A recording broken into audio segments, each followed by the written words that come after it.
thanks so much, and aloha, ladies and gentlemen. It's really my pleasure to be here, and quite an honor to be here to speak to you guys today and share a little bit about what I know about hospitality design and where I think it's going. And I'm here to start with what I believe is a few truths, inevitable truths, and some are have been quite obvious to many of us for a long time, and some of them maybe more so recently.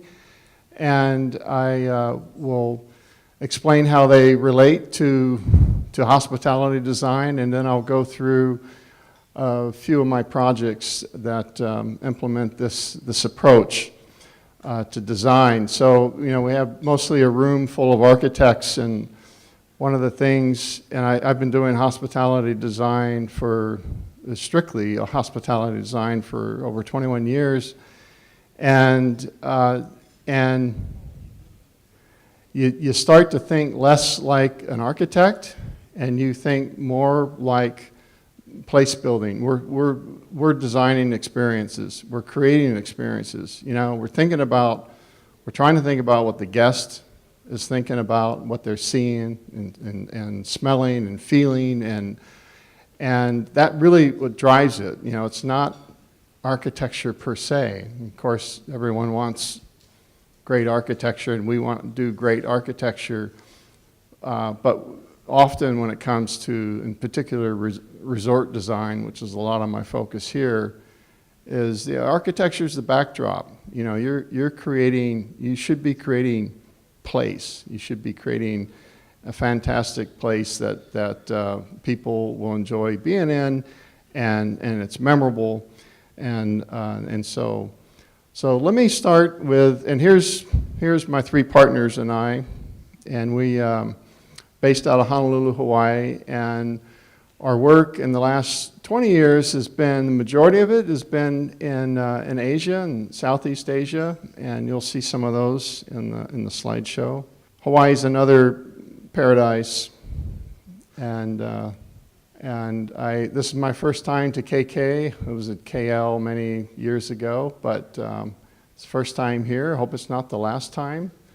And it reminds me a lot of what I see in this region. I've been to Palawan a few times, done a bit of work in the Philippines, and so it's very exciting to be here.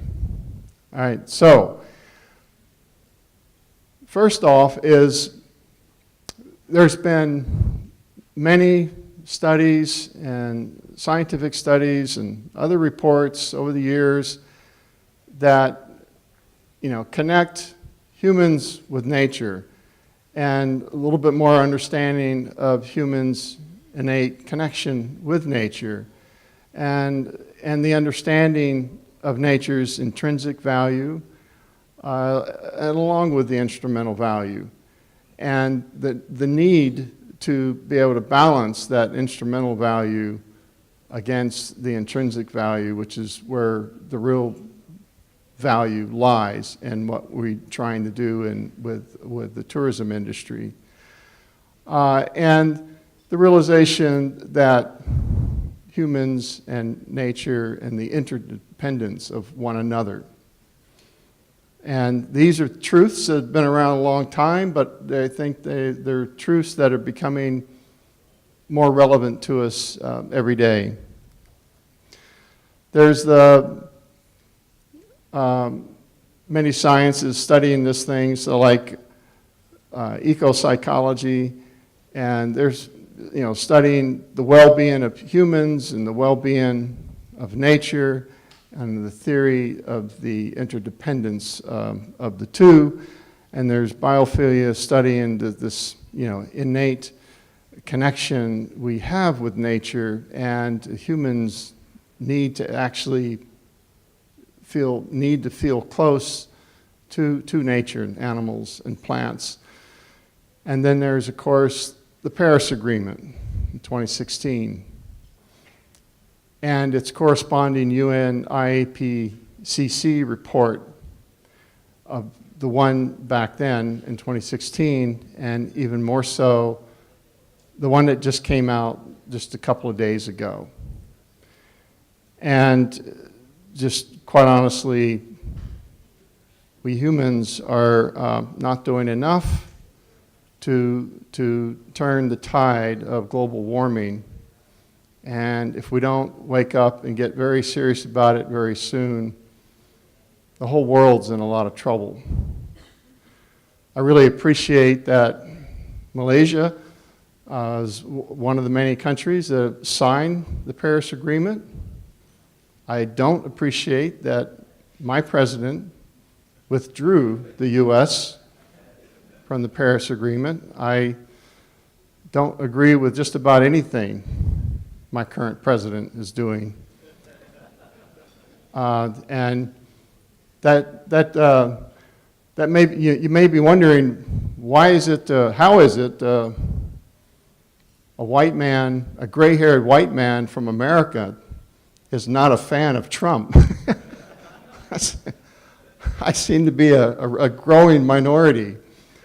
But, you know, the good news is the majority of Americans, including me, did not vote for him. The majority of Americans did not vote for him. So if you know anything about our election system and the electoral vote system, it doesn't make a lot of sense in modern times.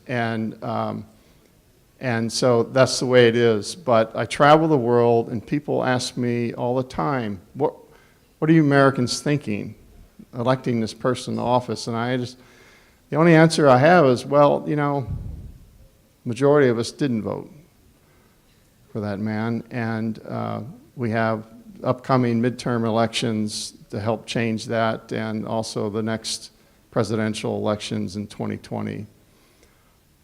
So that's all the politics I'm going to say today. Today it's about the science, and the science is there.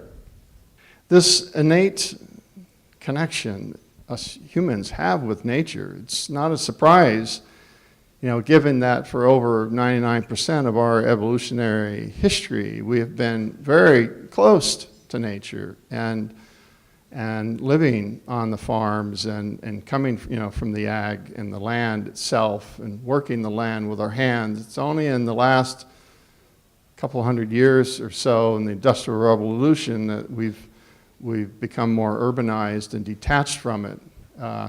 We're wired to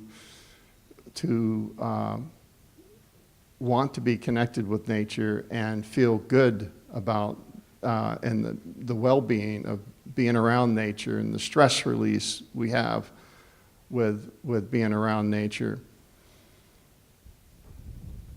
I did have a fellow graduate student tell me in studio one time, it's a gentleman that was born and raised in Manhattan, and he actually told me one time, and this is in Texas, the University of Texas. I don't know why this guy was doing grad school at the University of Texas from a native Manhattan guy, but he actually told me one time that he was uncomfortable around trees.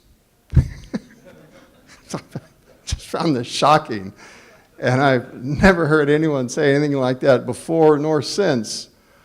But you know, with the rare exception, us humans are wired to be connected with nature. What's interesting is that there are a number of tourism-related reports, traveler surveys, that are indicating the similar things. This first report, this Virtuoso Lux report, said that its travelers said that, you know, discovering fresh destinations was the number one reason for traveling. They're looking for fresh destinations. And then following that, in the order that it was received, is authentic experiences. People are looking for authentic experiences. You get that when you go to a destination that's dealing with the uniqueness of its place, its culture, its people, its environment. You know, this is where you're going to create the most memorable experiences through trying to understand what's authentic. The next one is seeking rest and relaxation. Again, nature is one of the best ways to do that. Seeking personal enrichment. Again, on similar, same lines of seeking destinations that enrich their life, and they realize that authentic experiences are doing that more than just any kind of memorable experience. This is what travelers are saying. So this spending time and reconnecting with loved ones was the next one. This is quite interesting. Word of mouth was the most influential source of information. Social media today, this is the way the world communicates. If your hotel guest doesn't like what you've done with your hotel, they're more likely going to post it on the internet. So people are looking. Word of mouth, the most influential source of information. The Martini Media Volume 4 report revealed that 87% of wealthy respondents surveyed would rather spend $5,000 in US dollar on travel instead of a new watch or jewelry, indicating that at least when it comes to travel, the affluent value travel experiences and memories over objects. Jeff Schiller, the CFO of Evolve Media, says it best. It says, travel is a passion worth paying for. Travel is about one-of-a-kind experiences where the ultimate souvenirs are the lasting memories of time well spent. And there's a Time Inc. YouGov report that says passion was also the number one reason to travel for 2/3 of its respondents. So, in quick summary, what does this mean to the hospitality industry? So we have authentic experiences, we have rest and relaxation, personal enrichment, spending time and reconnecting with loved ones, discovering fresh destinations, one-of-a-kind experiences, lasting memories of time well spent. Word of mouth is number one source of information, a passion to travel, nature's intrinsic value, human innate connection and desire to be near nature, nature's contribution to human well-being and stress release, nature's humanizing effects of cultivating greater connectedness, authenticity, and self-awareness, and nature and human independence requires a sustainable approach. So what that means to us is a policy statement that's something like this, is to create authentic, memorable experiences, enriching life through passionate design and programming, reconnecting humans with nature, and realizing their interdependence requires a sustainable approach to finite resources.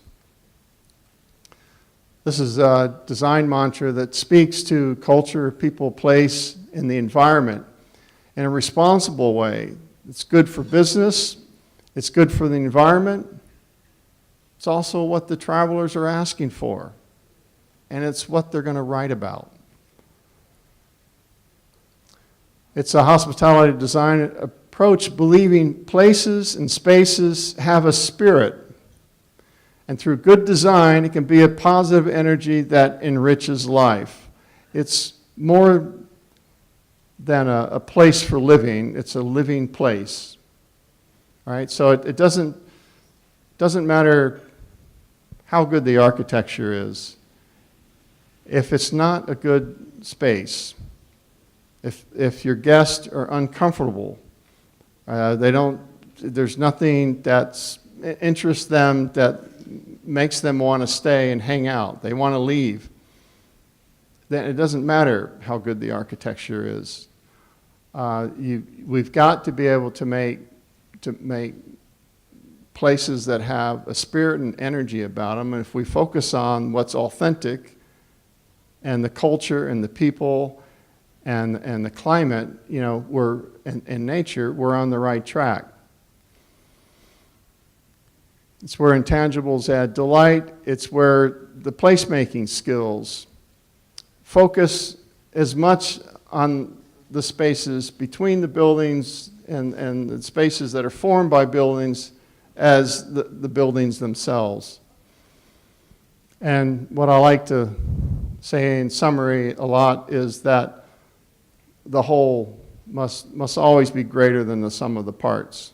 If we're simply designing a string of buildings, like let's say it's a resort and there's a number of guest wings, and if that's all we're focusing on is designing those guest wings, and you have the sum total X number of buildings, and that's all you created, you've blown the opportunity, and the hotel will suffer economically for it, right?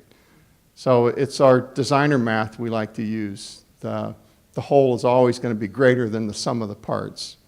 What I'd like to do next is take you through a few projects we've done where we live by this mantra.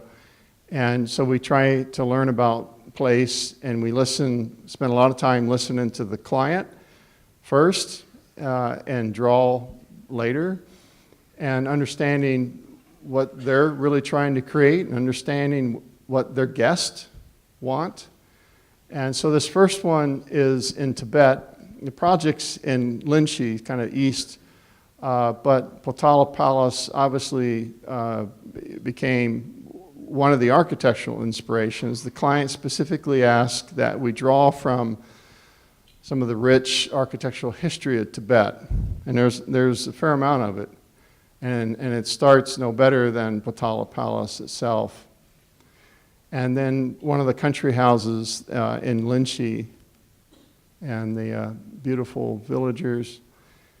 This is our site. This is the backdrop of our site, the Himalayas, and the site plan we created for it. It's a Hilton resort that opened up last year.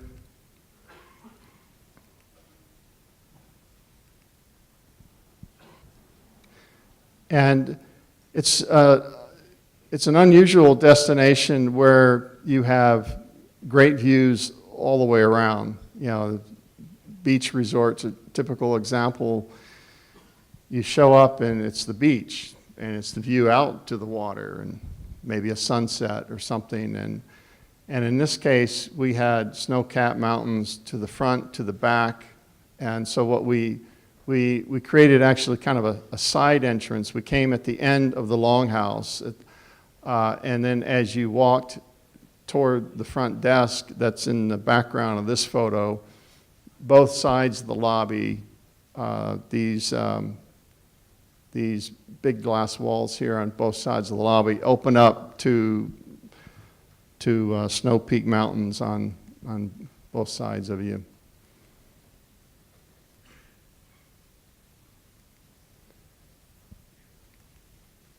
Here's a little stargazing on top of one of the stair towers. We created this stargazing opportunity. The next one is in Hainan, Sanya, in China, for the same client, and completely different parameters, creating completely different architectural results. We were inspired. Sanya unfortunately doesn't have much of any architectural history, and what was there is long gone. And so it's a little bit of a fresh start at looking at the sort of what we call a contemporary tropical resort architecture direction. And we were inspired by the herring bird that you saw in the first slide, and resulting in the plan shape and a lot of use of lava rock. And again, this was the same client that we did the more traditional looking project in Tibet, but in Tibet there was a different program, and those guests, they were telling us that's what they're going to want to see. And then in this case, they're in a new high-tech town, and they wanted, that has this contemporary design directive, and so they wanted to fit in with that, and it gave us an opportunity to swing our contemporary regionalism dial a little bit more on the contemporary side. We can dial this thing to the far right or left within this game, and that's why you'll see our portfolio is quite eclectic. Again, it's because we should be trying to create something, you know, unique in each destination, something special that speaks to that place, and so no two resorts should look alike. Next up is a couple projects in China where I was inspired by the wonderful classic Chinese gardens. There's a number of them all over China. If you want to go to one place and try to catch 4 or 5 of them in one visit in one town, go to Suzhou. This Shizi Lin Garden, this is a.k.a.'s childhood home. It's an incredible garden. And when I was going through it, I was just imagining a young a.k.a., this playground, that what this place must have done for a child's imagination. It's just a beautiful, and it's all man-made, but it just seems to be in harmony with nature, and it seems that nature was there first, and they put the buildings around it, and then actually it's a completely all new build, you know.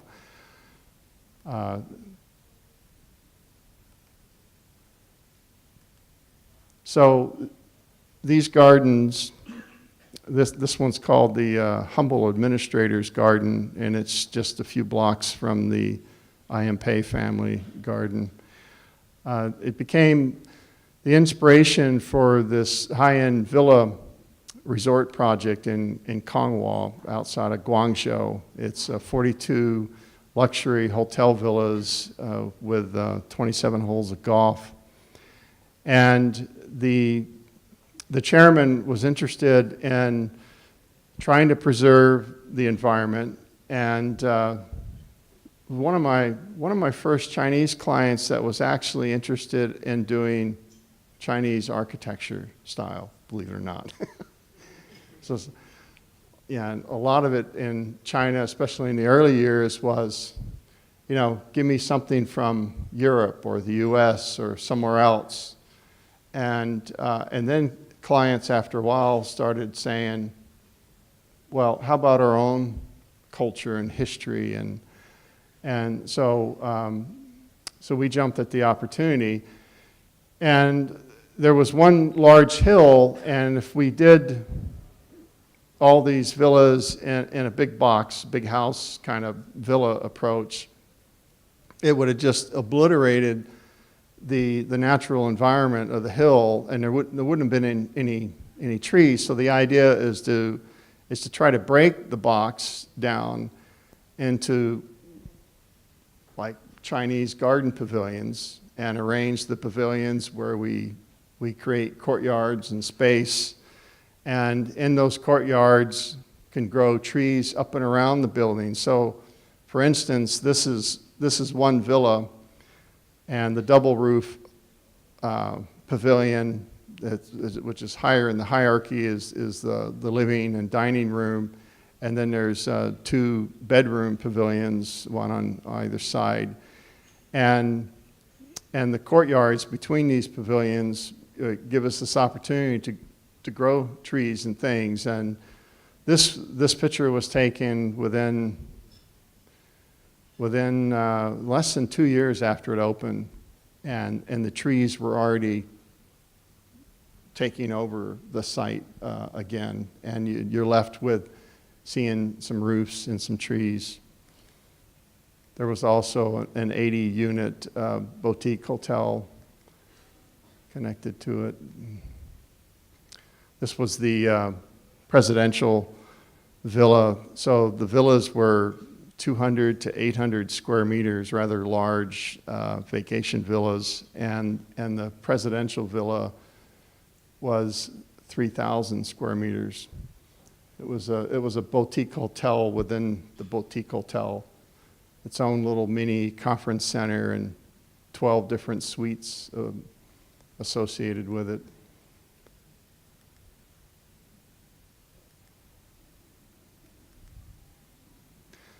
Next up is Le Méridien in Changsha, which is under construction right now. Another sort of Chinese garden attempt of what we call Chinese garden architecture.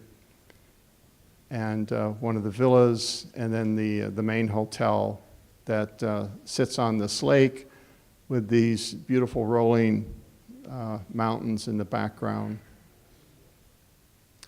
The next one is the Hilton in the Wui Mountains. This is in the Fujian province, and if you like oolong tea, the Wui tea is one of the more famous teas that grows in these mountains. And the client here asked us to be influenced by both the architectural history, which one of the main ones was the Wui Palace, which is this complex and in this courtyard, and also by the environment. And so we wanted to figure out how we're going to marry the historic architecture with the natural environment.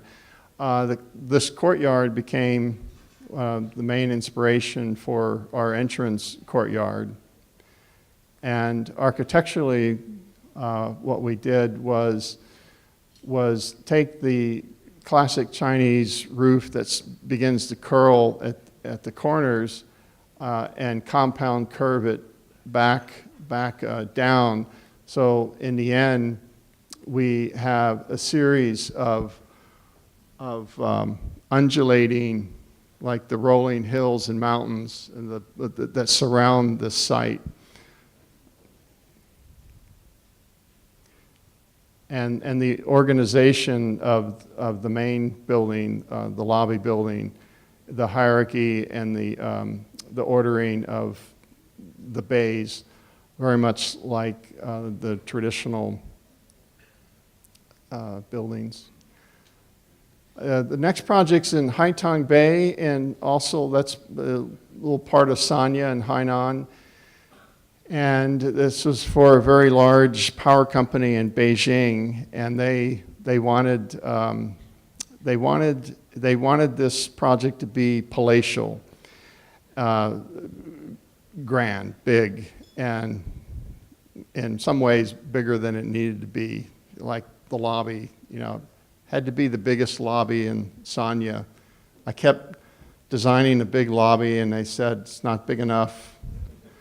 So I ended up doing my own survey of all the lobbies in Sanya, and I gave him a design. It says, this is the biggest lobby in Sanya. He said, okay, stop. It's that kind of, there's that side of Chinese clients who are rather powerful and big ego, and so it's an ego-driven, it was an ego-driven lobby building, not a necessarily an economically sensible thing for a Renaissance hotel. But it was a great opportunity for us, and one of the big inspirations became the Summer Palace in Beijing. And so if Beijing has the Summer Palace, we were going to build the Resort Palace in Haitong.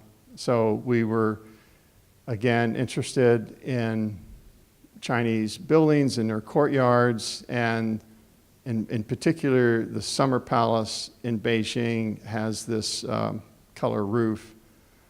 And then Haitong Bay was known as a fishing village, and we were inspired by the shape of the boats. And so we came up with a roof that was inspired a little bit by the shape of those boats. And we brought in the color tile from the Summer Palace in Beijing, and we created a Chinese tropical palatial style of architecture. And this is the lobby building. And another interesting thing about the lobby building is that not only was it not big enough and planned, it wasn't tall enough. It had to be the tallest building in the complex. So I have 6-story guest wings. So I got to build a lobby building taller than 6 stories. It's not what you would normally do. But it was important that the ridge of the lobby building was taller than the ridges of the adjoining guest wings in the hierarchy of things. So at first I thought, wow, I'm going to do that.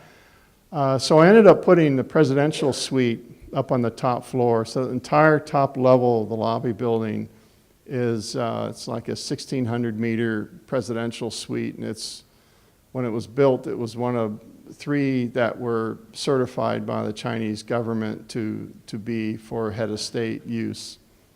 And in the end, the building became quite iconic. You'll see a picture of it at the end here at night, and everybody's always taking pictures of this building at night. And I can't really take credit for it being the way it is other than the design. It was the client driving that it must be so large. And in the end, it wasn't that it was just large, is that we were able to make it sort of palatial. And it became sort of special in that way. In tropical environments where we often have open-air lobbies, I try to detach the vehicle arrival experience from that open-air lobby. I'm trying to get the car noise, the bus noise, as far away from the lobby. Trying to keep their fumes from wafting into the lobby. So I often use a courtyard arrival system. So you arrive at a pavilion and disembark, and then you walk through or around a courtyard to arrive in the lobby. And this is it at nighttime. The Bali Conrad is a project I've did a few years ago now. This was actually the first Conrad resort project. Up to this point, the Conrad brand, Conrad's one of the Hilton's 5-star brands. And up to this point, Conrad only had urban hotels. And it's a large resort. So again, the thought is breaking the box down into a series of courtyard buildings. So all the guest wings are courtyard buildings, and then as you walk from the lobby down to the last courtyard building and the spa, you go through a series of smaller courtyards and which have retail or restaurant functions, and at the end you get to the spa entrance building, which is this here. There's a beach restaurant. I've had the opportunity to do a couple of Shangri-Las, one in the Maldives, Vilangili Island. It's the most southern atoll. This is the most southern island of the most southern atoll in the Maldivian system. And it's the largest, if I remember correctly. It's the largest island in the Maldivian archipelago. and it has the highest elevation of all of the Maldives. You guys could probably guess what that elevation is. How many meters above sea level is the highest point of the Maldives? It's right here on this island. 1 meter. We call it Mount Maldives. So obviously the Maldives are about overwater villas, and so we certainly did that here. But what's perhaps a little more interesting is because we had a bit of land to play with and an actual forest. I'll get through the overwater. Just kind of again, you know, you're always thinking about the experience again. It's not just, you know, the bedroom and the way the bed is maybe oriented to a great view or something, but the bathroom as well.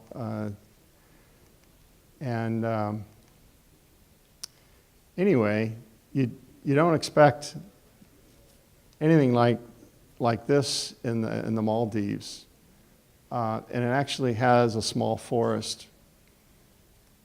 And so we were able to do a few.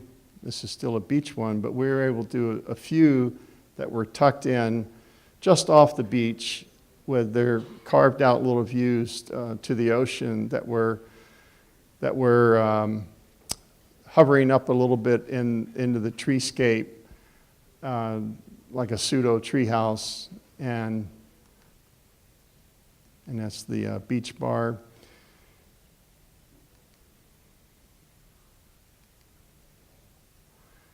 In Fiji, we were inspired by their traditional use of these large fern trees, tree trunks that they only are available up in the mountains, and they rot very slowly is one of the reasons why they use them. But they use them to stabilize these high ridges, and we just reinterpreted it into a contemporary villa, hotel villa, and a little collection of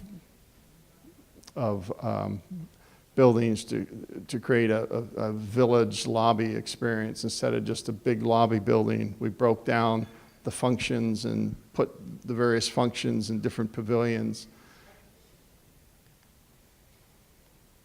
This one's in Chongqing, up in a national forest. We weren't allowed to cut any of the trees down, which was a good thing, and we worked hard to fit the property, the hotel villas onto the sites, and we were inspired by the forest and the mountains themselves, and we start with some of the rock from the mountain on the ground, and then we have our turned wood columns that are standing free of the glass, our tree trunks, and then our tree canopy roofs.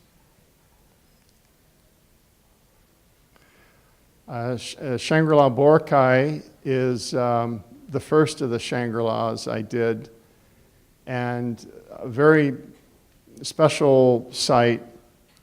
And if you know Boracay at all, is one of the high tourist areas for the Philippines.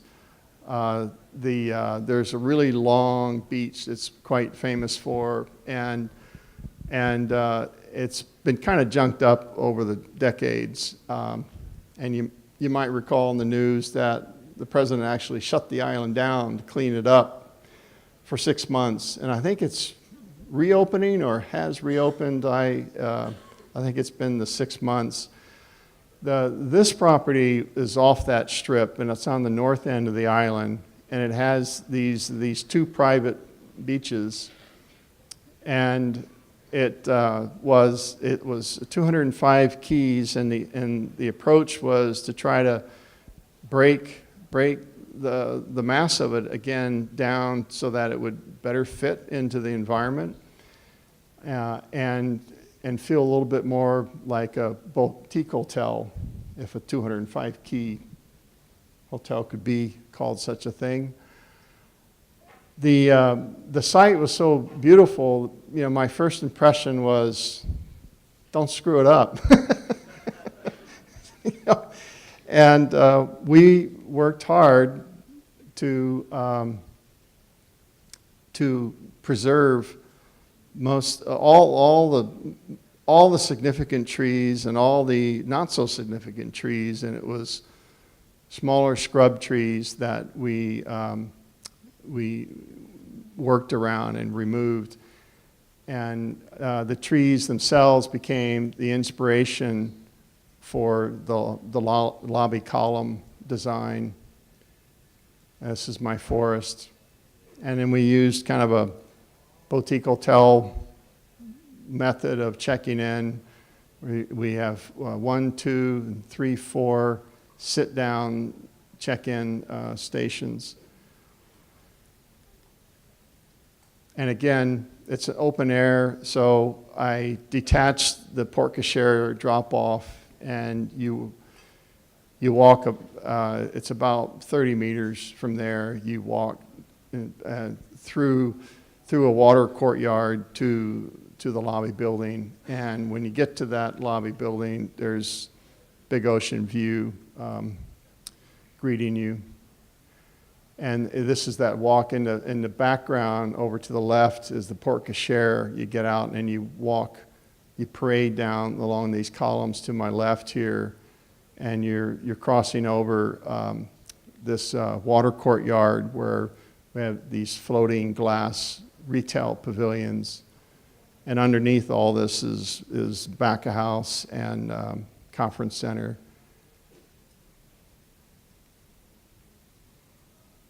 And that's the conference center courtyard below. We're stepping down a hillside, so we're using that as an opportunity to create courtyards as we come down the hill instead of just doing a big box again.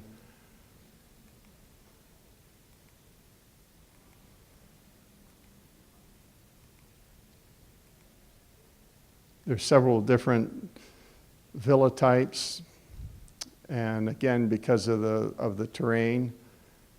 And this is a seafood restaurant out on this point, and a beach bar over here in the middle. It's one of the villa living rooms, one of the villa bedrooms.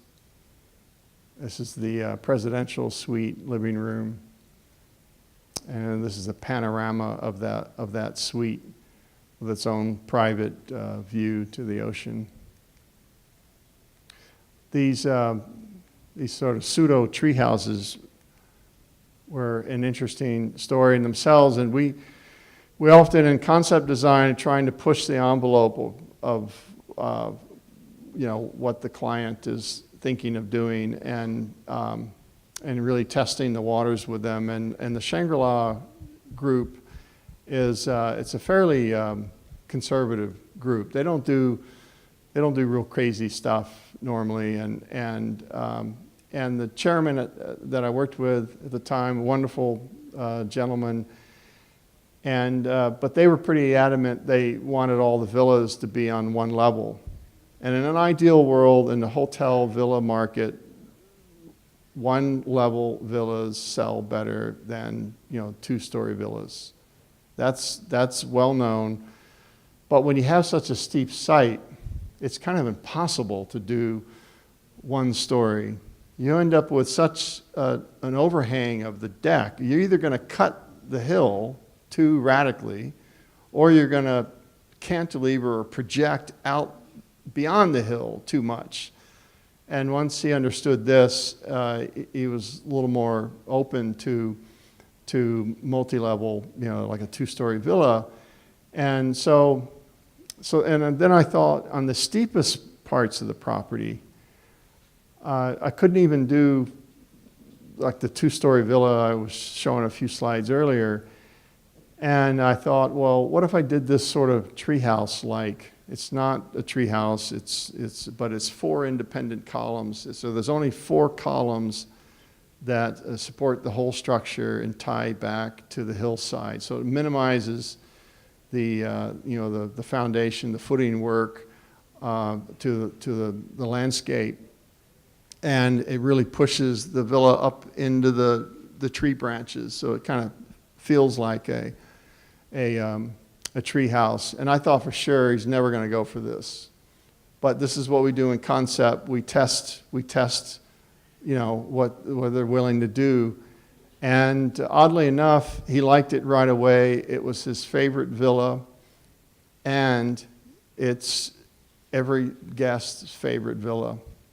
So it's been open for almost 8 years now, and about every 2 years they change out the GM, and so I've been speaking with 3 different GMs there now, and every one of them tells me the reports come back. The guest's favorite villa is this treehouse villa, and I almost didn't do it because I just assumed my client was too conservative and he wanted his 1-story villa. So this is the living room. It's an open air on the upper level, and then the bedroom is underneath, and the bedroom and bathroom or air-conditioned pavilion underneath it.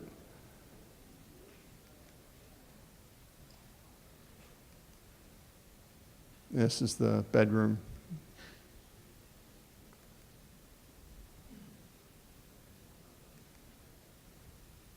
A chi spa like we have here on this property, and a little Italian restaurant up on one of the high points of the property, also on a very steep part of the land.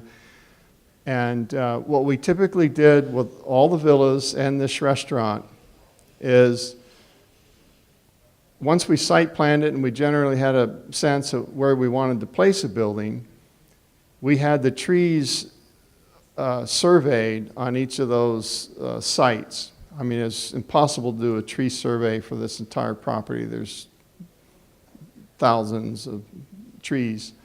So we were able to pinpoint tree surveys for each building site. And then we had the villa staked out, and then we realized we'd have to tweak a villa location based on the trees in that particular site. So we didn't have to cut down any of the trees for the villa properties and for this restaurant. We worked around them.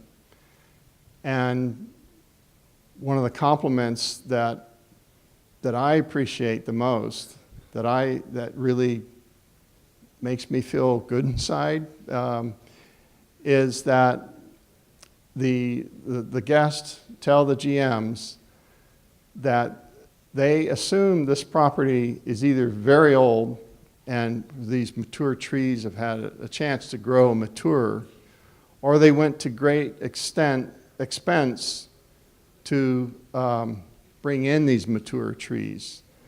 And it was neither. We just worked hard with what nature provided us. And it really provides a more unique setting. It's not manufactured, right? It's not clear cut. And then you come in, we're dealing with all the quirky little unique nuances of each site and each tree setting. And it really helped increase the value of these hotel villas. Back down on the Rocky Point, we have the seafood restaurant.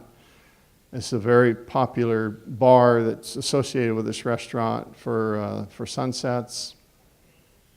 And this is on. There's a handful of villas tucked in here. You can barely see them. 2 of them, and.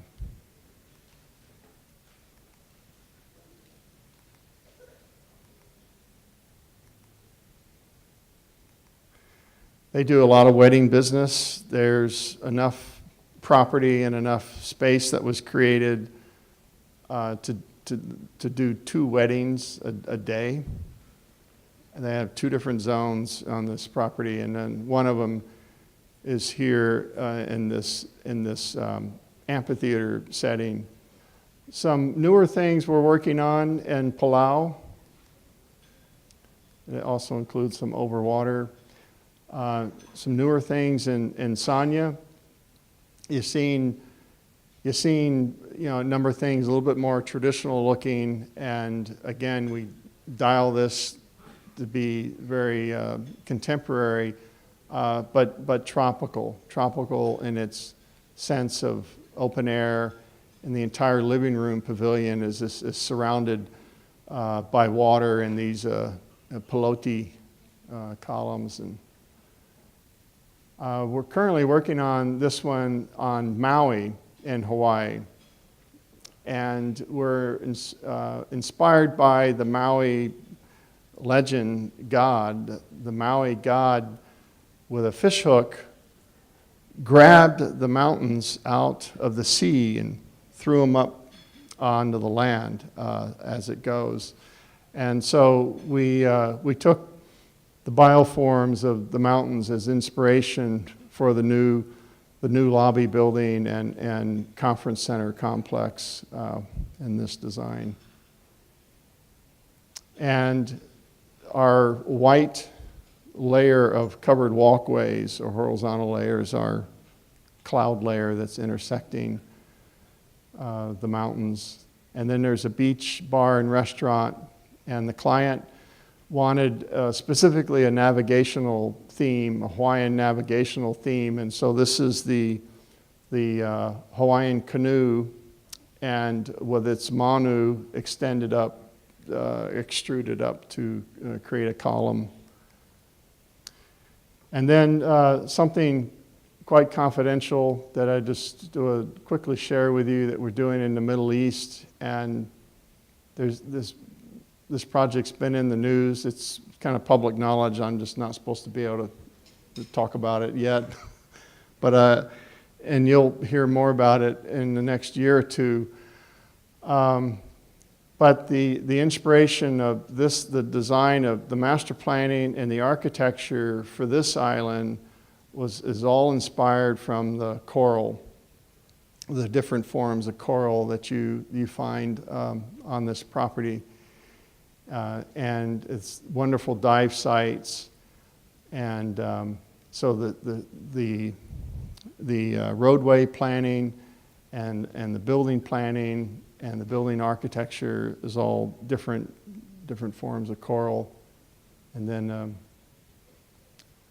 a coral-inspired overwater presidential villa, and then crazy underwater, and that's about it.